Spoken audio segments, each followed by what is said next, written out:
Somewhere in America, a phone is about to ring. Welcome back to Shared Humanity. My name is Nelba Márquez-Greene, and in this podcast and video series, I talk to humans behind the headlines of gun violence in a moment in history where we talk about almost everything but. May these stories give you new perspective and move you to action. John Woodrow Cox is an enterprise reporter at the Washington Post and the author of Children Under Fire, An American Crisis. In 2018, his series about the impact of gun violence on children in America was named a finalist for the Pulitzer Prize in feature writing. He was also a part of the team of Post journalists awarded a Pulitzer for their coverage on the insurrection at the U.S. Capitol. Full disclosure, John Woodrow Cox wrote a piece about our son, Isaiah Márquez-Greene, on the intersection of COVID and gun violence. John, I am delighted to have you here today. Full disclosure, my relationship with journalists and journalism is complex, right? And I would think that many families and individuals who have been impacted by tragedy, whether that be climate change or a crime, gun violence like this, or you're a part of a highly covered incident, they might say the same things. Mm-hmm. And I love to go back a bit and talk about how we first met. Do you remember? You know, I know it was 2017. And I remember when we actually first met. We met in Northern Virginia at the hockey, like where the Caps practice. Yeah. We got lunch. I was trying to remember how we actually connected first, though. If it was through Bruce or through Twitter, or I actually couldn't remember that, like the first I don't remember that point. either, but I do remember us meeting around hockey. I remember that vividly, yeah. Yeah, and you were committed to writing about gun violence, and particularly its impact on children. Could you tell us a little bit about that? Yeah, that was like the earliest days of me writing about that. I had, when I'd come to the Post in 2014, I had, for not really any specific reasons, I'd written about children and trauma several times. So I wrote about children who lost their parents during the war in Afghanistan.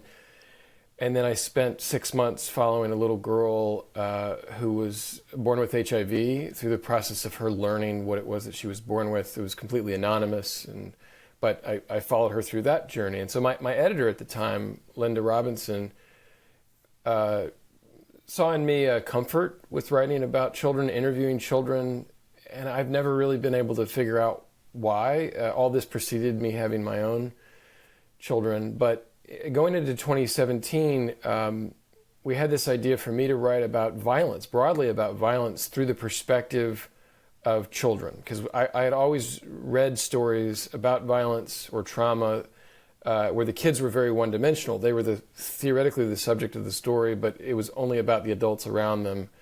And you could just tell that the reporters didn't actually engage the children. They didn't spend time with the children, either because they were afraid to, or I don't know why. But that was the idea, was to sort of go inside children's lives, to actually observe them, to elevate their voices. And very quickly that year, the first two pieces I wrote, one was about a little boy in Southeast DC, a second grader named Tyshawn, whose father was killed in the middle of the day, right outside of his school. And I embedded with Tyshawn's family in the immediate aftermath of that shooting. And then the next story I did was about a school shooting in South Carolina that nobody remembers because only one child died. It was these first graders on in the playground. And at the end of that second story, I realized, well, this whole series needs to be specifically about gun violence. We need to narrow it just to be about gun violence, because my eyes had been opened to the depth of this epidemic, and that so many children who were not physically harmed their lives were upended by it. Millions. It wasn't thousands or hundreds of victims. It was millions of victims. And so that, when we met, I was in the earliest stages of even understanding this subject, and then, went on to write about it for nearly a decade. You did, and you did so well, becoming a Pulitzer Prize finalist for your work. I am not embarrassed, but a little bit embarrassed maybe. I met you with a bit of skepticism. Mm-hmm. How does a journalist who's not living it get entrusted with the precious and vulnerable story of a child? What tools or skills did you use in order to have these complicated conversations and become a lived member of that family while you were learning before writing? That's a great question. And it's really complicated. I mean, lead with empathy, right? Lead with humanity. I think that's step one. I've never wanted to try to talk someone into it, ever. I want to present, this is what I do. Here's why your story matters and why I think it will resonate with an audience, why other people who've had similar lived experiences could be affected by it, feel seen by it. And then I'm also, especially as time has gone on, I'm very frank about what it will require of the families. Like, I'm really going to invade your life, and this is what it would look like. Because I really want people to have a lot of reasons to sort of say no at the beginning. Like, if they're not up for it.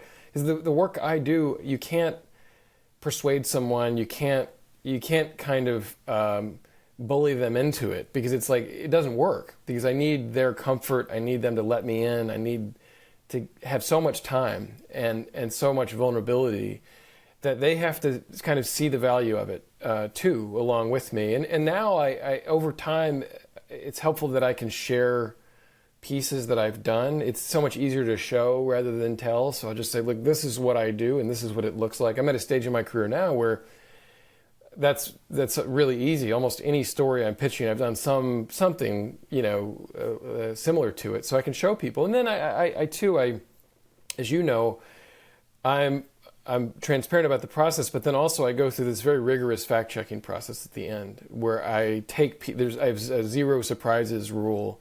It's especially true for kids' stories, but really now anything that I do, I take people through it very, very carefully, very rigorously. And I have to tell people, look, you're not the editor, you don't get to edit.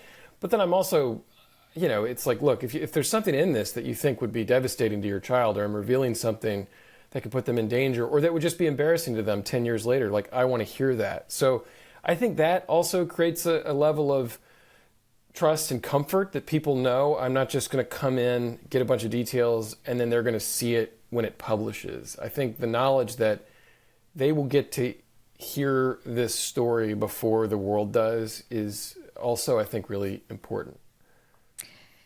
Your concept of show rather than tell, you also use in your writing. I remember when you talked to me about your writing process, you were like, my job is not to tell, my job is to tell the picture through showing them these stories, right? Bringing them through a day in the life, a week in the life, and I will never forget that part.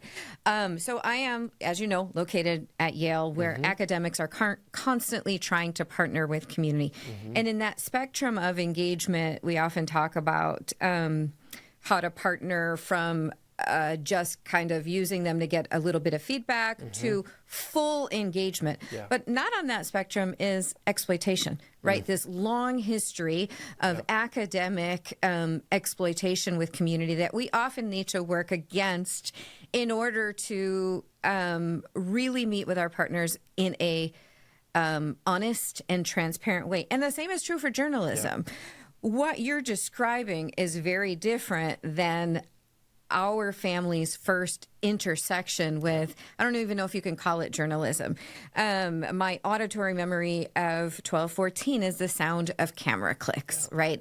It is the sound of, oh, wow, this isn't just happening to me. It is being recorded for the world to see. And then the next morning, watching people go through our trash as my husband goes out to take it out, right?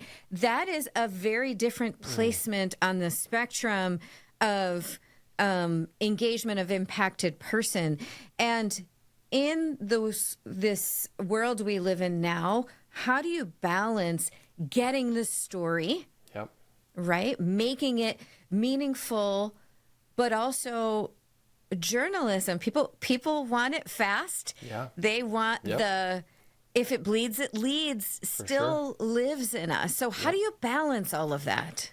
Yeah, that is such a good question. And it's a constant push-pull for me personally and in the industry. And I mean, I remember, the night of Uvalde, I had a really hard time with that. I've only had 2 times in my career where I had like a physical reaction that I could directly link to the work that I had done. One was I was really immersed in my book and following kind of the criminal case of the shooter who was involved in that shooting in South Carolina. And that was simultaneous to the shooting in Parkland. And I remember this very vivid memory being at my desk, looking up and seeing on CNN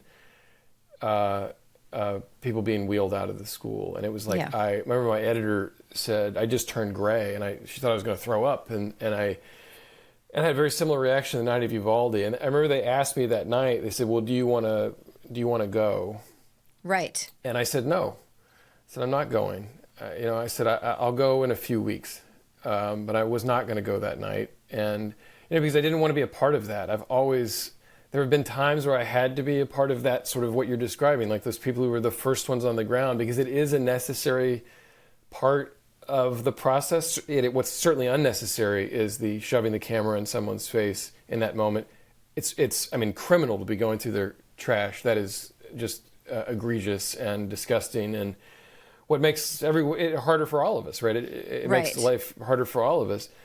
So, I always would tell colleagues that you either want to be first or last. Like that's the thing, is like be first, because then they're not already scarred by people having beaten down their door. You can lead with empathy and give them agency, right? Like so much of what I think about that I do is giving people a choice. This is what I do and what I'm here to do. This is why I think you should talk to me. But that's up to you, right? And even if I'm the first one knocking on the door, I very much went through that. I was kind of one of the reporters. It was all by phone, but after the Camp Mystic flooding, where I was trying to reach counselors who were there, and I was doing that through social media and over the phone and through text messages, writing kind of long text messages about, this is who I am, what I do. If you don't want to speak with me or don't even want to respond, that's totally fine. I just want to give you the option. Know that I'm here. Here's what I've done before, right? And then just leaving it with people. I think part of it is sort of expectation setting with your editor that, look, this is as far as I'm willing to go. And I'm privileged that I've done this long enough that I can sort of do that in a way that maybe a 21-year-old straight out of college maybe can't. And that's a tricky thing to say, look, I'm not willing to, a place like the Post, they're never going to go through your trash, right? But there is that pressure. There's that competitive pressure of like, we'll try a little harder, text again, make another phone call, right? And I just sort of know the limits that I'm willing to go up to, and then I'm going to let it go. And if somebody has said definitively no, I will sometimes say, if you change your mind, know that I'm here. And it can be tomorrow, it can be next year, it can be whenever, right? Like, know that I'm here. And I wrote a pretty intimate piece about a counselor there in Camp Mystic, and I had found her through her mom. And initially her response was, my daughters just need their privacy. And I said, of course, I gave it a day and just said, look, if they change their minds. And then I think I nudged one more time and said, if your daughter would like to talk eventually, but she wants to be anonymous, please know that that's also an option. And she texted me back and said, my daughter was going to call you in an hour. She's ready to talk, wants to talk, and wanted to go on the record. And so it was about, I think so often it's about giving people agency and giving them space, right? And what you're describing, what you went through for so many years was being deprived of agency, having any choice in the way your story was told, becoming an object, right? Like dehumanized. Like that's so much of what happens. And, as an industry, we haven't figured out though how to humanely cover these horrific events when it's super competitive and the public is desperate for information. And two, there's an investigative, a public accountability aspect where like information can be lost if reporters aren't there early about the people who maybe did something wrong. So it's really complicated. It is very complicated, and I'm glad you brought up students. Mm-hmm. If you had a magic wand and you can go into journalism school, schools across the country, right? It is like John's got this magic wand and he can go into every journalism school and ensure that any students studying journalism right now can leave with 3 key things to think about, to lay on their hearts before they go out and do any kind of pieces. It doesn't just have to be violence coverage. What would those be for you in order to get a better long-term product and more trust between journalism and people impacted by news in that center circle? I would say human first, journalist second. Like, that's number one. Like, the day that your instinct isn't to tell somebody you're sorry for what they went through first before you ask the question is when you need to do something else. Like, that has to be where you're coming from. Because if that isn't every part of you, then it'll show up in the story too. Like, just the mechanics of doing the job. You can't do it the right way if that's not where you're starting from. Is what has this person whose door I'm just going to knock on, what have they gone through? Let me start with that. Like, as a human, what if it was my parent, my sibling, my child? Like, start there and come at it from that space, right? I think, too, it's really, really critical, and especially I see this with Gen Z journalists, that your job is not to make the decisions for the subject of the story. It's not to say, this is what you can handle and this is what you can't handle. It's to give them choice. And you have to be deliberate in saying, like, especially with kids, this is the best example I can give. So when I went to Uvalde, this is 3.5 weeks after the shooting. And I went to a school board meeting because I just felt like I went there with no idea what the story would be. I just went. And there was a woman in the back who there's always gatekeepers. There's people who kind of like know everybody. And this woman looked like she had a shirt on that said Fierce Madres. And I was like, her, I need to talk to her. That's the one we want. That's what I want. I want that shirt. Yeah, it was awesome. It was so cool. And, at the time, every journalist in Uvalde was there just to write about the police response and the way that everybody had sort of screwed it up. Nobody was there really to write about, or very few people were there to write about what these kids were going through, the survivors. And I told this woman, this is what I'm here to do. I'm here to write about the impact on these children. She said, well, you should talk to my ex-husband because his niece was killed. So through the ex-husband, I met that family. And through that family, I heard about her best friend. And I'm skipping some bits to kind of get to the point. So that very first night I'm there, I exchanged texts with Caitlin's mom. That's the little girl I ended up writing about. And she said, you know what, you can come over tonight. Her mom had a background in mental health care. So she knew what her daughter, these bizarre symptoms for most people, she knew she'd recognized it, and was also desperate because they were suddenly feeling very alone, very much like no one cares. And I met them that night, and Caitlin was 10 at the time. And so again, speaking about this idea of agency, I went there just to introduce myself that first night. Said, look, I just want you to know who I am. I showed Caitlin on my phone stories that I had done. I scrolled through probably, honestly, Isaiah's story I showed her that night, and just sort of trying to explain in as much detail as I could to them and to her, here's what I do, here's the process, think about it, sleep on it, and then decide if you want to. And Caitlin insisted on telling me the story that night of the shooting. She insisted. And I even stopped her in the beginning and said, Caitlin, I'm going to be here for a while. I don't want you to think like this is your only chance. I'll come back tomorrow. I'll come back again. And she talked to me for 3 hours. Like, she just insisted. And so the lesson there was, it was not my job to tell her, and her parents are sitting there. Right? It was not my job to tell her or her parents, no, you can't do that. It was to give her choices and to remind her often, what I tell kids especially is, I'm the only adult in your life you can say no to. I am not in charge of anything. And I tell them that over and over. If I ask you a question you don't want to answer, say don't answer it. If you want to stop and leave the room, like, you can't offend me. I am not in charge. And with younger kids, I'll sit on the floor because I want their eye line above mine. I want them to physically feel like they're an authority and I am not. Because kids are just sort of conditioned to, like, if an adult asks me something, I have to answer it. And you have to work against that. So I think that's the second piece, right? Is agency, like that it is not your job to dictate.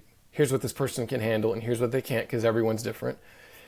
And then I really think, like, the show don't tell. Like, your job is not to inject your worldview onto a family. Like, go in with the joy of this job is discovery, right? It's like going in, acknowledging that you're not an expert, you're not an authority, and just be open to the story as it comes to you and find the details. Like it's all about the reporting. People talk about beautiful writing, but it's all about reporting, and reporting is time, and it's attention to detail, and it's listening. Like, the greatest power, the only reason our industry exists is because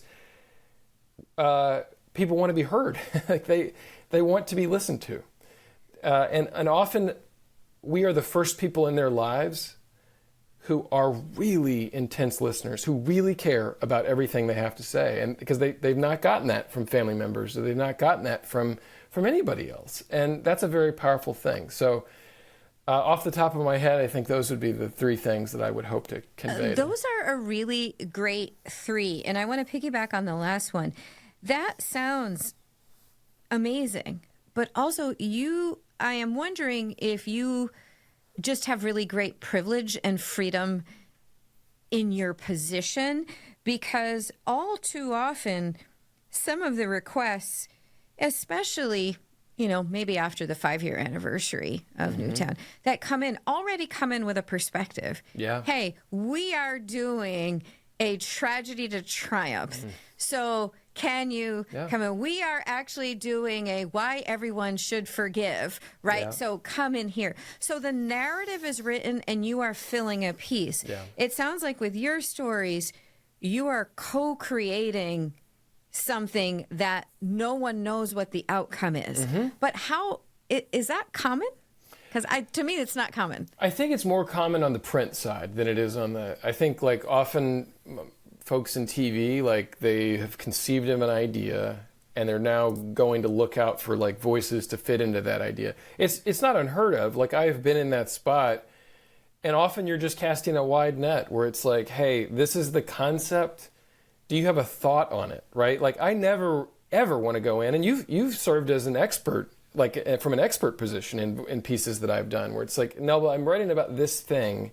Do you have a thought on it? But like, the idea of, like, it's so presumptive, like, this tragedy to triumph thing is like, I don't know if I can swear on this, but I would swear. It drives me insane. It's so presumptuous that, like, you're concluding where someone is. It's like, also trite and incomplete. Oh, completely, There's right? It's so cliche. much Right. in that. There's so much nuance in it. Do you remember? And I know you're a dad of a young one. That those toys that have shapes and you have to fit in a block that matches the shape. When a person impacted has that experience with journalism, you are a person to fit into an already cut out shape. It's a very different experience than what you and your colleagues at a different level offer. And again, I think that's something that can hurt everyone. Another thing I wanted to talk about is the role of equity in your work. You did quite a bit on school shootings, but you also did about a child who lost a dad and community violence and witness, right, and injured. And you kind of looked at gun violence more than the typical, I know what will sell, Uvalde, Parkland, Sandy Hook, right? Could you tell us if that was a hard sell in your outlet or if you were just deeply committed to it anyway? Tell us more about that process. It was not a hard sell because, if you come at it from a journalistic lens, not a audience lens, it's who's the biggest population being affected by this? I mean, the most transformative moment, I think, early in the reporting for me, I was there at this school in Southeast where this Tyshawn's father was one of 6 shootings on this one road that ran right by, and in the span of 1 week, I mean, there just was this burst of gun violence. And I remember they'd held this community meeting and on the wall they had this Dr. Seuss, Cat in the Hat and they had asked this question, what makes you sad in your neighborhood? And then they asked these kids, this was like pre-K through, I think it was third grade. And they had these kids draw answers to the question. And the drawings were of funerals. They were of bodies on the street. They were of just incredibly violent scenes. And these were not imagined. These were not things that these kids had seen on TV. These were lived experiences. And it dawned on me that not a single one of those children was legally considered a victim of anything. Right. None of them. And so it was like we just, as an industry, like we just didn't have our arms wrapped around this. And like that, school shootings are rare, like statistically, right? Like that's a complicated, that's a statement that requires a lot of nuance, right? Like if we compare us to any other developed nation, they're very much not rare. But in terms of the scope of gun violence in the U.S., the overwhelming majority of kids who are affected by gun violence are not children in schools. They're children in their neighborhoods, in their homes. Right. So a lot of my work has been devoted to that. And those stories usually do not attract as many readers. That is just a fact. They don't. But I found that I wanted to write about gun violence in part through children because you can't blame them.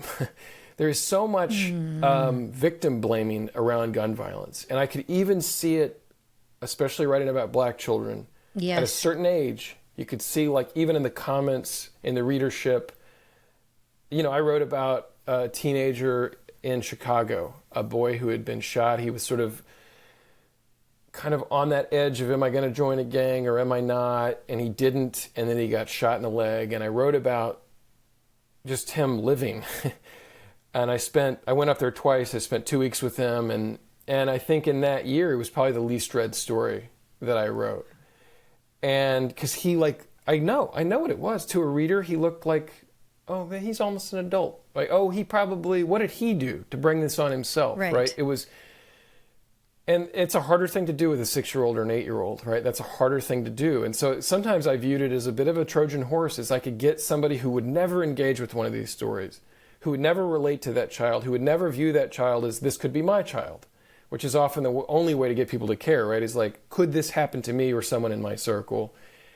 And, Tyshawn's 8, like at the time, right? Like, you couldn't blame him. No reader could reasonably, rationally blame him. So it was a way to get people to the end of a 5,000 word story, is because they could just come at it in a way that they would normally just turn off and say, well, clearly that person is to blame. It's not the gun or the gun violence. It's this person did something to bring it on themselves. And so, I don't write about, and we can get into this, I don't write about gun violence as much now as I used to, but was committed to that throughout. And it was really just, the easiest argument was, journalistically, we have to, because statistically, who's the population being most affected? It's not even close. So, but you had to be committed to that and know that the audience didn't matter. Like, if you reach 10 times more people through this story than that story, it didn't matter, because we have an obligation to tell the important story, not just the one that will reach the most readers.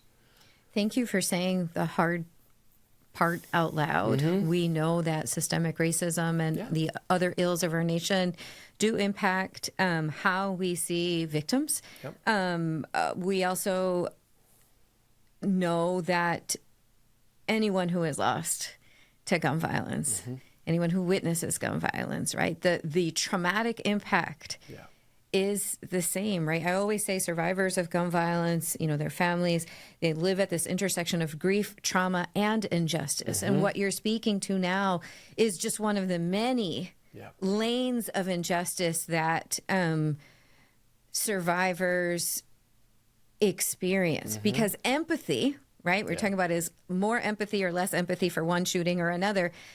I always say this is my line. Empathy drives resources, right? So if we can explain away the pain, if we can explain away if you're going to a school meeting where there have been 6 community shootings and there's no trauma, and we don't have empathy because you know what? They shouldn't live in that neighborhood. Right? Then we don't have to send a trauma team. right? That will be looked at very different than the Angels of Newtown. Yeah. And I don't say that lightly, having lost a person there. So I'm glad you're saying the hard part out loud. And also the ageism, right? Oh, Those Uvalde happened on the tail end of the top shooting. And we kind of, we were sad about what happened in that grocery store as a nation. I also saw comments like, well, they'd live a long life. They lived a long life, right? Ageism plays a role, right? If someone dies when they're older, we tend to not give as much to the fact that they're a grandparent or an elder in the community. And I remember just coming off CBS This Morning with Gayle King to talk about how we can support communities like the one where the top shooting happened, and turn around, went home for the weekend, and like Uvalde was right there. And I had to go back to CBS and go back and talk about how we can best support these families. I want to do a little bit of a shift, if it's okay with you. And that is talking about the idealizing certain kinds of victims, since you opened the door, right? And children, white children, suburban children in particular. I mean, when you talk about what a victim needs to be in order to garner national empathy, Sandy Hook could not have been written in a more a perfect fashion in order to elicit a particular kind of response from a nation, right? And to that end, we may fall on different parts of the spectrum on our perspectives on this, and that's okay. There was also a national outcry for if people could just see the damage, right? I never hear that outcry when it happens. Actually, we have lots of crime scene footage from community violence and all kinds of things, but we seem to want them when they involve children and they involve schools.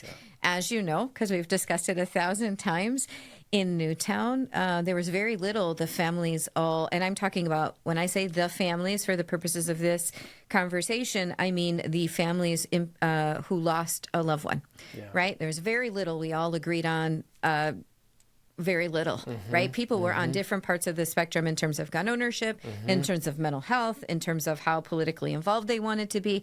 But one thing we all agreed on was we actually worked to pass a law to keep the images of the crime scene protected, to never be released. You are a journalist, right?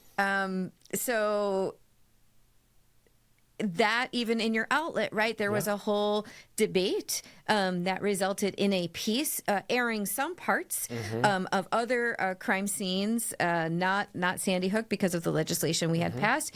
And there's even variance among survivors, right? There are some survivors who are like, hey, listen, I want it shown. Right. I want it shown. I will be a part of any piece that does that because I really think this is important. And then I go back to your 3 rules for journalism and giving choice and not deciding for a family. So that's what your piece in your outlet illustrated. It illustrated the very different parts of the spectrum that different survivors fell on. And people often get my voice wrong. They think I'm a no person. I'm not. I'm a survivor choice person, but also equalizing the ask of survivors with the resourcing of survivors, right? If we are going to ask for that kind of a heavy lift from a person who's been impacted by gun violence, I also then would like to build a system that provides and ensures the health and well-being long-term of the person who's made that sacrifice. Because all too often there is a demand from survivors without kind of matching resources for long-term care. And what we know is that the health and well-being of people who sadly sit at this intersection with me, the outcomes can be really poor. We are getting more and more data, more and more research that says, here are the ways, 10, 15, 20, 25, 30 years out, that you can still be impacted by these things. We have worse health outcomes, worse mental health outcomes, worse you name it. Yeah. And I think personally, the reason I feel so protective is because I often think people forget that in the immediacy of the ask. Yeah. Do you have any feedback or kind of comments based on what I said? No, that's really thoughtful. I mean, I that last point is such an important one. And I think because like that's where the hard work really is. It's like, it's easy to make the ask. It's easy to sort of like, I have a thing I need to do. Let me come in and ask for the thing. Like it's that quiet aftermath that is when people have, I think, struggle or resist pouring in and resist sort of doing that work. And it's not as easy, I think, too. I mean, some of the resource thing is like a political question and a governmental question. And it's like I've seen this play out. You've seen this play out. Everybody wants to think of these things as linear. Yep. Is that the first day is the worst day, and then fill in the blank strong. Eventually, you're going to get better. You have to get better. You have to get better. If you're not getting better, you're not working hard enough. Right.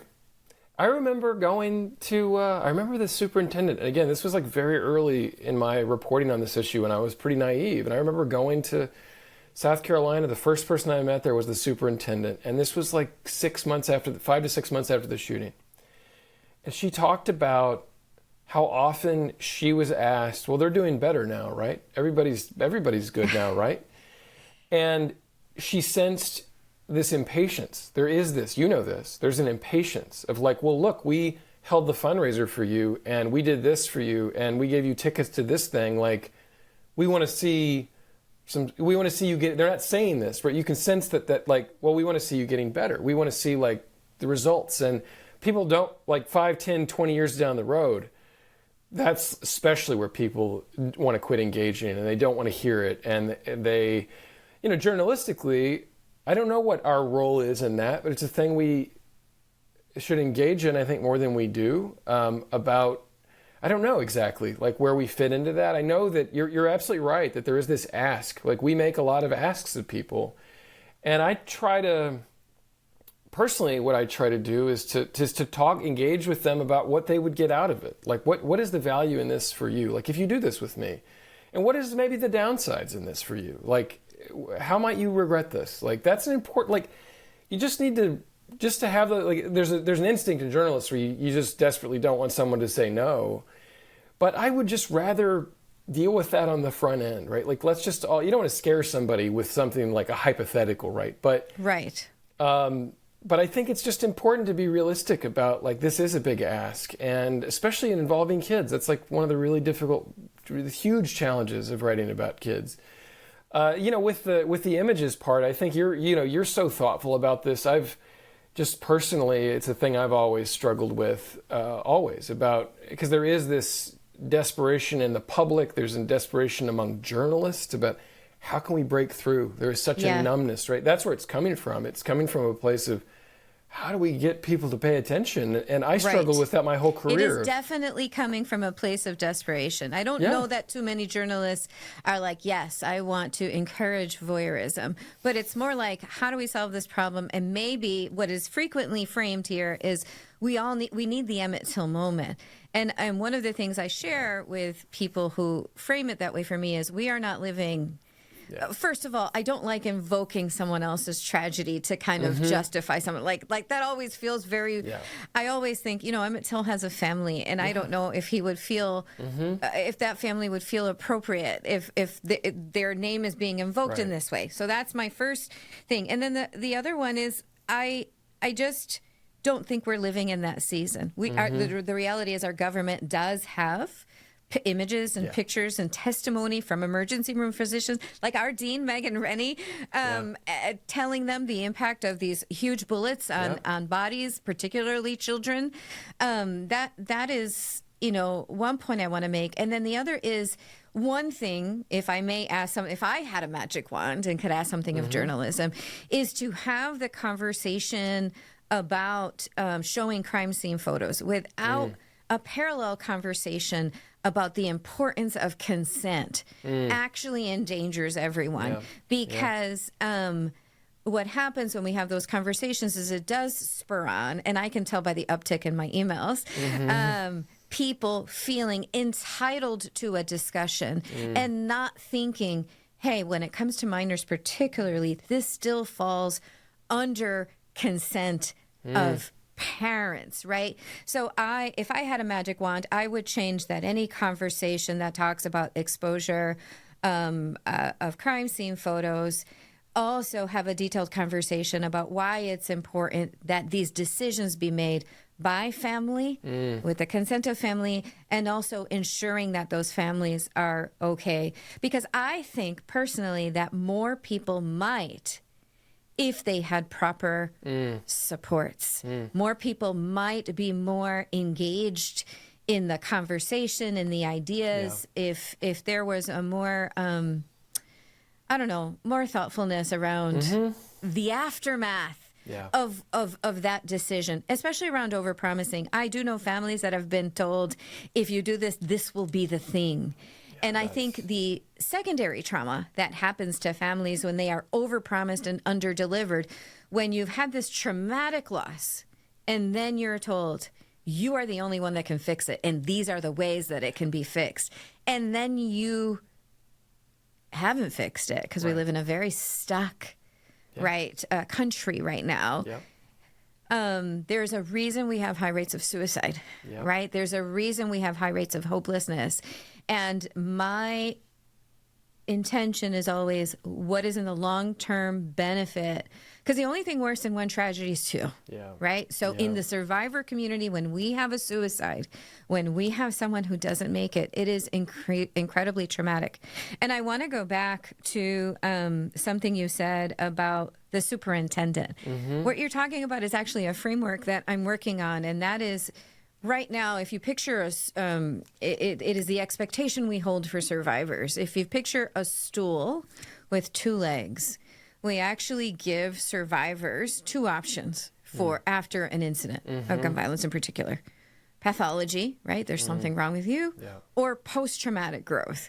And post-traumatic growth that we can see, whether that's in a journalistic piece, or you started a nonprofit foundation, or you have gotten a master's degree or run for office, you've done something. So we only give those two options. And there's so much between post-traumatic growth and pathology that is actually true and right, that we're missing the mark. So I have a whole three-legged stool that I like to pitch to people, as opposed to the two-legged stool that we have. And it's actually a framework I used in my brain, Jimmy and I, to help with Isaiah, and just kind of make sure he knew at all times that no matter the outcome, him being here was the win.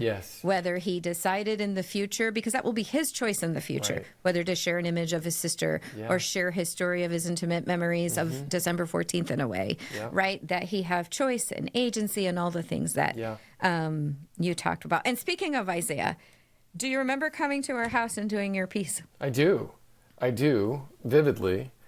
And it was really challenging because it was peak COVID, right? It was one of the more unique reporting experiences of my life, because we were working around the dangers, right, of COVID. And it was early enough that there was a lot we didn't know. And I remember, I'll never forget sitting in your backyard, 15 feet from you, and we talked for 3 hours, right? And Isaiah and I would have this standing Zoom calls in the early days of Zoom. Once a week, I think we were talking. And you are actually the reason I first met Megan in person, or at least over Zoom, right? Because I reached out to Robin Cogan, the Relentless School Nurse. And I said, hey, we already lost a kid to gun violence. Am I supposed to bring my kid back to school or not? That's right. And she was like, oh my gosh, I didn't even think about this. We have to talk to Megan Rennie. Megan will have that. And I'm like, oh, I know her. I know her kind of from social media. So we got on the Zoom and we talked about it. And she goes, somebody has to write this story. And I'm like, I know a guy. I know a guy. They were all thinking, so all these names went up on the thing. And I was like, I don't know. I know a guy, and he said if I ever wanted, and he writes these stories, and they seem to be pretty good. They're about kids. Y'all know John Woodrow Cox, so that's kind of how he made that connection. About that. Yeah. Okay. Well, that's gratifying because Megan she's been a resource for me for forever, and is so brilliant. And She said She said someone has to write a story about people who have lost people to gun violence in the schools and are now like, am I going to lose a child or another sibling or to COVID? So, I remember when you reached out to me, it was like this light bulb where it was like a thing that I felt a degree of embarrassment that it had not dawned on me for people who, in your exact situation. Like, how are they reckoning with this? Because I was midway through this sort of like, how are kids being impacted by the pandemic, and because I had pivoted to that, and then it was like so clear to me as soon as you said it. I mean, I think it was a very quick yes, I want to do that story. Well, our country doesn't necessarily have fully articulated, fully fleshed out ways of dealing with loss, and the idea that schools that had seen so much loss through many different kinds of things, but I'm thinking about gun violence because of Sandy Hook, now had to think about loss of educators, of community members, of staff, admin, and students to gun violence. And it was just something that, I'm really glad you wrote about it. Me too. I'm really glad you did that story. I'll never forget. That is the things I learned from your pieces is the way you ask questions. And learning, hearing how atypical a childhood a gun violence survivor actually has. I learned that from reading your story, despite being a parent of a survivor. Some of the challenges, some of the, just so much learning. Again, you talk about listening, right? And storytelling so that people listen. And you listen to get the story. And it's I don't know, it's just really beautiful. And I'm so grateful you came today. You did all of that while writing a book. And you wrote this book called Children Under Fire. I have to admit, the cover was really hard. I know. Right? Really difficult to take a look at. We tell changed us a little it, bit about... Actually. You did? We did, yeah. Hold on.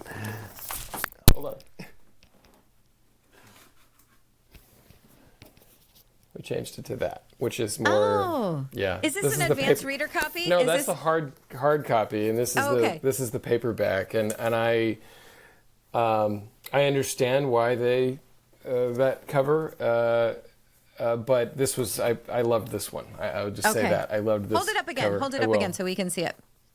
So that's the paperback, and it's just empty swings, right? And it says so much in a more indirect way. And tell me about the process of making that decision and what went into this and what you were hoping to accomplish, and did you accomplish it?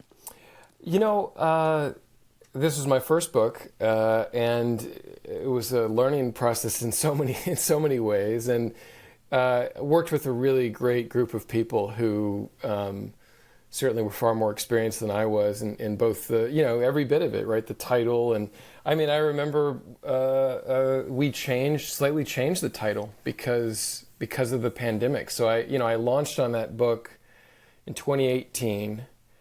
And then it came out during COVID, which was a really odd time for a book because as you'll recall, no one was talking about gun violence. It was not a subject. We were all so consumed with kids being home and schools and grandparents. It just was like, it was very, very much in the background of people's minds. So it was, I did my entire book tour this way over Zoom. I didn't do anything in person because no one was gathering in person. And there was I wish I could sort of remember clearly like how my publisher settled on that image. I think there was a desire to have something raw and jarring and to grab people and say like this is the reality.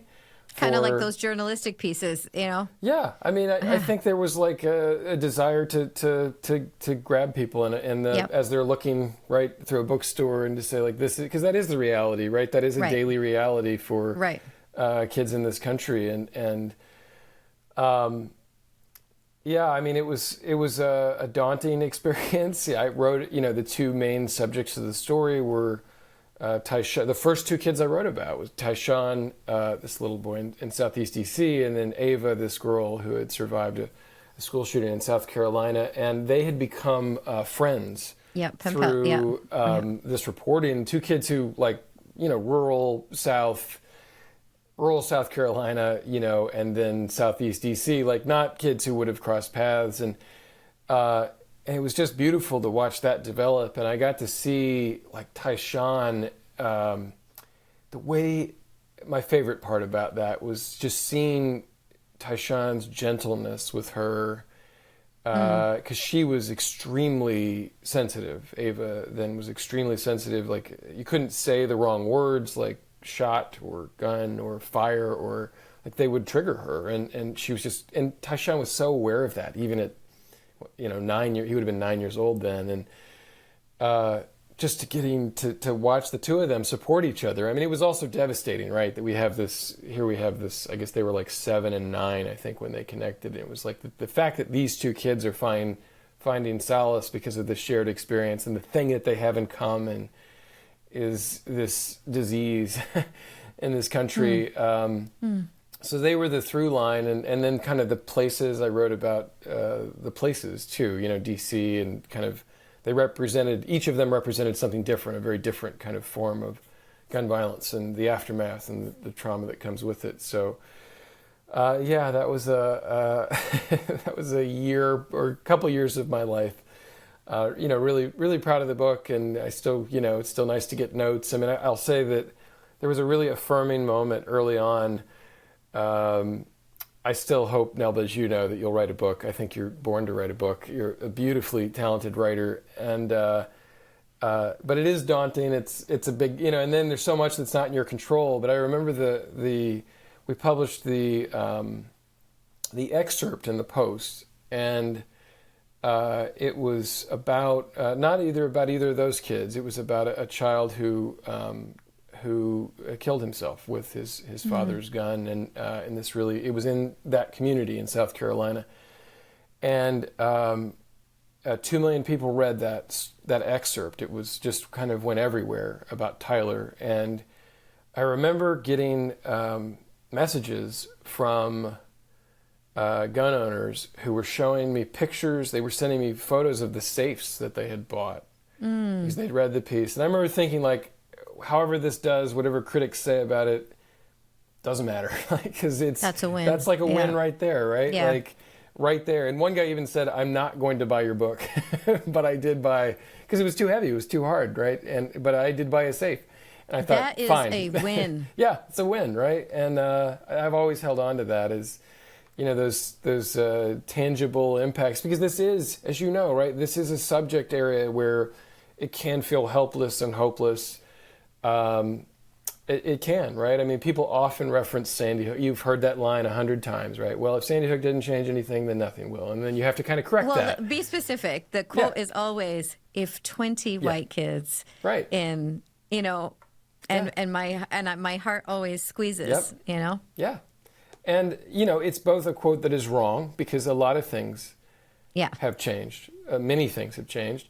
But then there's also truth in it, right? Like the sort of sweeping reform that was very much assumed would have. So, my point is that it can feel, right? It can feel like a really helpless and hopeless thing. And so the way I view it is one life is what matters, right? If you've either changed a mind or you've saved a life that you might never know, or like, that's worth it. Like, that is worth it, right? So writing a book that takes 2 years, and then if one child is alive because they couldn't get access to their dad's gun, 100% worth it, right? For everyone involved, the resources poured into it, that's worth it. So that's always the way that I've looked at it, is it's not my response, like the aftermath, and this is why it's really irresponsible for journalists to ever say, like, this is what will happen. Like, this is what this story will lead to. We never know. We never know that. And I'm really careful to never promise this is what will happen, or this is how people will respond. Because you don't know. You never know if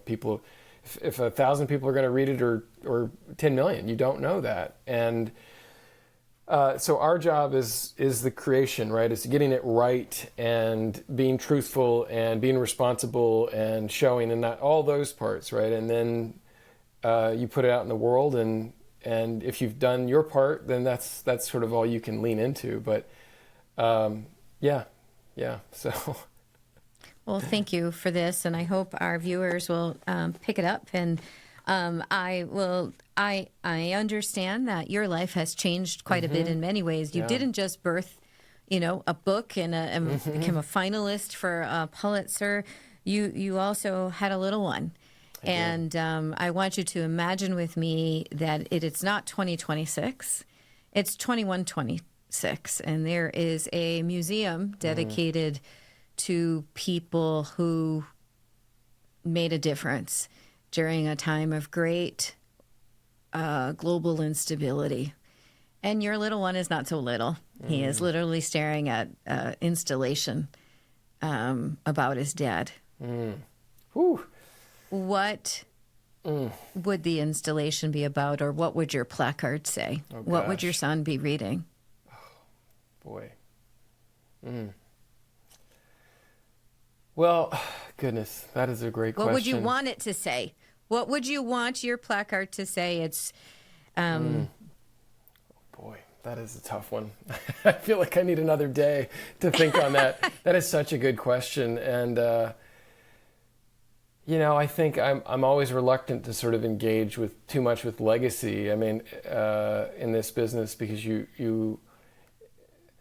I really, I care about getting things right more than anything. That's what keeps me up the night before. I know what you're doing, and I appreciate I know, the humility. I'm avoiding. Well, I'm processing. I'm processing this question, right? Okay, take it. The parts that I would care about. I mean, I think that something about telling true stories about telling true and hard stories about people whose stories really deserve telling. I mean, that's. And with the hope of making a meaningful difference. And like a meaningful difference, like I said, it can be a law that changes, or it can be like one person's mind who is changed. I mean, this job is such a privilege. Like, it is such a privilege. You got to live it. It's not often that I get to engage in a conversation with somebody who was on the other side of it, right? Like, I'm often talking to students or other journalists or groups but it's such a privilege to get to go into someone's life in this way. And for a story that really matters, and a lot of people are going to read, and that will stick with them and last. And there is a burden in that, for sure, right? There is, because you feel that enormous pressure to do right by that person, but it is a privilege. Like, I wouldn't trade my job for anything else, and because I get to see people's lives actually meaningfully change, right? Or I get to just see them feel seen and heard in a new way. Like, they feel like this person really cared, and they understood it, and they were careful. And I know I'm not answering your question really, because I don't know that I know the answer entirely. But it is that, I think it's that sort of the simple thing that I have devoted at least a meaningful portion of my life to telling stories that really matter. At least to the people I'm writing about. Sometimes that's it. And I told them truthfully, and I did the absolute best that I could to get it right. I mean, that's a really inarticulate answer to a beautiful question. Some of it is like, I really have a hard time engaging with the existence of my son and the job that I do. Like, I don't write about gun violence in the same way anymore. I do occasionally, because I'm an expert in so many aspects of it. Like, I'm contributing to a story that's going to run in the next couple of days, just because I have a network of people I can call, right, and to get information. But I don't do those stories that I did anymore, because, one reason was that I felt like I had said everything that I could say. Like, I felt like some other people needed to take up the mantle. I had preached, like, tell kids stories. I've given that speech 1,000 times to journalists of, like, there are people too. Tell them in three-dimensional ways, listen to them.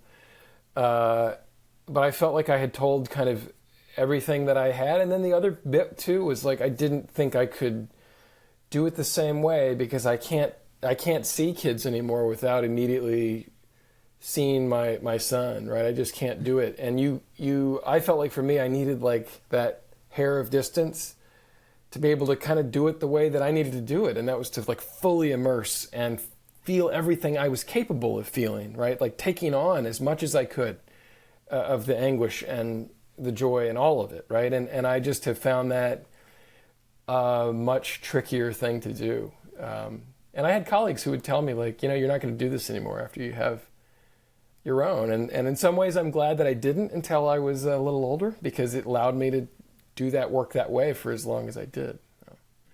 And what you're modeling is, healthy boundaries, and sometimes what we need in order to, stay in the game, in the flow, in our jobs, right? And there is nothing wrong with that.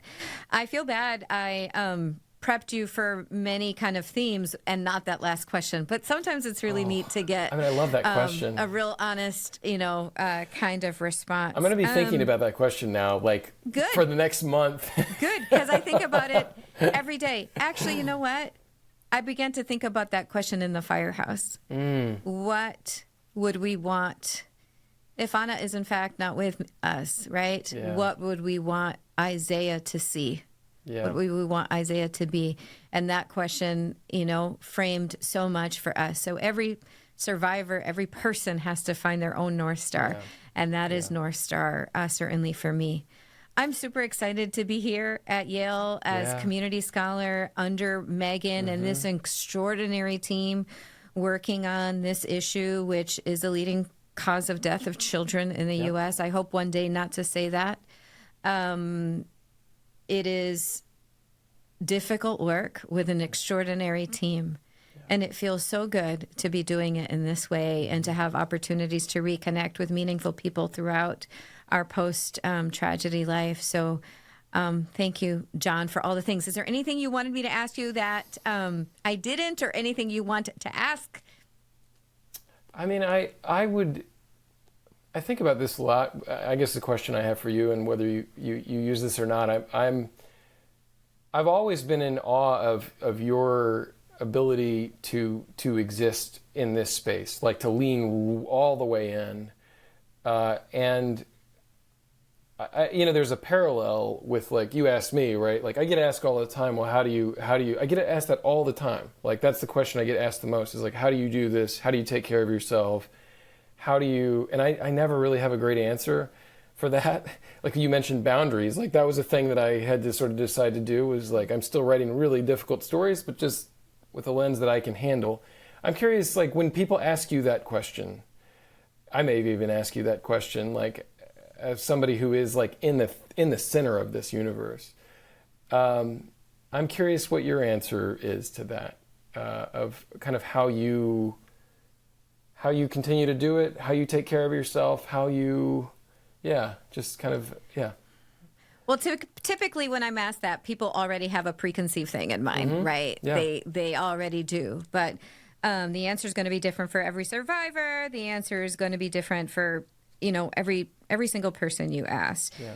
You being the journalist that you are already know the answer to that, right? You already know it's our faith, it's our family, it's our commitment, and it's our refusal to deny any parts of the pain or the grief that need to be quieted in order to get to a certain outcome. We decided very early not to package that, not to make that more palatable, not to in any way make this something we would not be 100% honest about. And the beautiful part of that is that the freedom that comes, and then you find your people.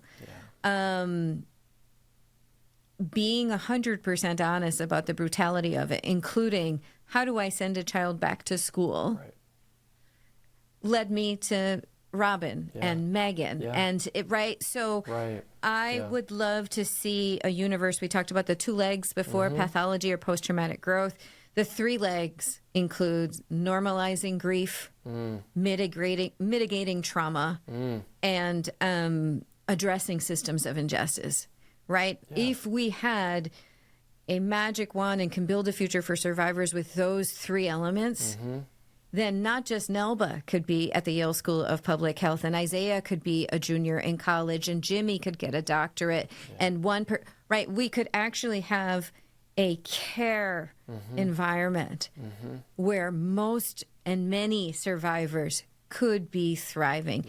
That would be my magic wand, and that is how I survive, imagining and working for that world. Does that make sense? It does make sense, yeah.